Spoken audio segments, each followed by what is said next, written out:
friends? Will the wicked burn in hell forever, or the lake of fire forever, or will they cease to exist? Now, there's different points of view on this. I think the Bible is pretty plain.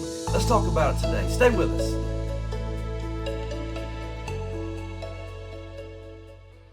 My friends, will the wicked burn forever in the lake of fire, or will they sooner or later burn up or cease to exist? Now, there's different points of view I've heard through the years, but I think of a passage in Revelation chapter number 20, verse number 10, that says, "And the devil that deceived them was cast into the lake of fire and brimstone, where the beast and the false prophet are, and shall be tormented day and night forever and ever." So there, about concerning the devil, it says he will be tormented day and night forever and ever. Now, it seems plain from that passage that at least the devil will burn throughout all eternity. And the devil is cast into the lake of fire 1,000 years after the beast and the false prophet are there, which the beast refers to the Antichrist, and of course the false prophet. Listen to the verse again. Revelation chapter 20, verse number 10. "And the devil that deceived them was cast into the lake of fire and brimstone, where the beast and the false prophet are. So the beast and the false prophet have already been there for 1,000 years when the devil is cast into the lake of fire. And so the question is the wicked in general. But now, in spite of Revelation chapter 20, verse 10, there are people, I have heard theories that the devil would burn up in about 3 or 4 weeks. Now, I don't see how forever and ever can be 3 weeks, but I've heard these theories. I've heard even 3 days or possibly less than that. And I think these are fanciful theories, but there are some major denominations that teach these sort of things. Now, my friends, I think the Bible's plain that the devil will burn forever and ever. But this video, hopefully, will do some concerning that very question about the destiny or the fate of the devil. But this video is more about the destruction of the wicked in general. Will they cease to exist, or will they burn in eternity? Is their fate the same as the devil? Now, there are some Bible verses people point to concerning the righteous sleeping, or people sleeping, the dead sleeping, or pointing to verses that talk about the wicked being destroyed.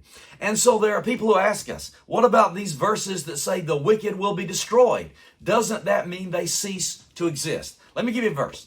The Bible says in Matthew chapter 10, verse 28, "And fear not them which kill the body, but are not able to kill the soul." Now, the question sometimes is put like this: does man have an immortal soul?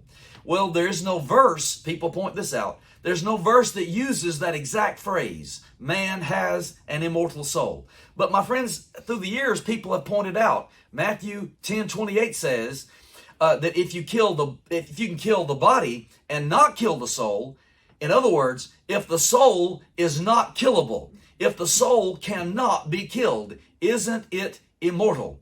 But then the rest of the verse says, it says, "Fear not them which kill the body, but are not able to kill the soul, but rather fear him which is able to destroy," now there's the word, destroy both soul and body in hell. And so there are people who say, look, the verse says that a soul can be destroyed. And then they point to the book of Ezekiel, chapter 18, verse 4, the latter part of which says, "The soul that sinneth, it shall die." And so they say the soul can die and the soul can be destroyed. And listen, we agree. The Bible says a soul can die and a soul can be destroyed. The question is, can a soul cease to exist? Well, you may say, well, doesn't destroy mean that it ceases to exist? My friends, the same Greek word used in Matthew chapter 10, verse 28, to describe the destruction of the soul is the same word used to describe a lost sheep in the 15th chapter, if I remember correctly, of the book of Luke, where the shepherd went out to try to find the lost sheep. According to Vine's Expository Dictionary of New Testament Words, he defines the Greek word there as ruin or loss, not of being, but of well-being. My friends, we could point out throughout the Bible verses where somebody was destroyed but did not cease to exist. See, the problem is people misunderstand the word. They assume being destroyed means to be put out of existence. We can point to the book of Exodus, where the plagues are falling on the land of Egypt, and the people are in misery. They've had flies, and they've had frogs, they've had all of these lice, all these different plagues come down upon them. And then all of a sudden, somebody says, Egypt is destroyed. Well, Egypt had not ceased to exist. It existed the day before the plague started. It existed during all the plagues. It exists to this very day. There's a nation called Egypt in Africa.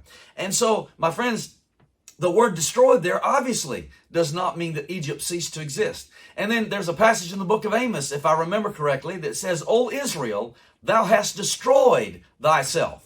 Thou hast destroyed thyself. But is there an Israel today? Listen, we can multiply passages where the word destroy in the Bible does not mean to cease to exist.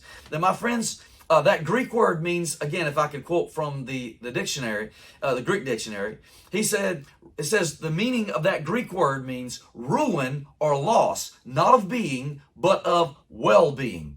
And so the idea is, once you're conceived on this earth, you will never cease to exist. You may live among the righteous in paradise, or you may live among the wicked in hell or the lake of fire ultimately. But listen, you are eternal. I say eternal. You're going to live forever, whether it's true life, everlasting life, or whether it's just existence in the lake of fire.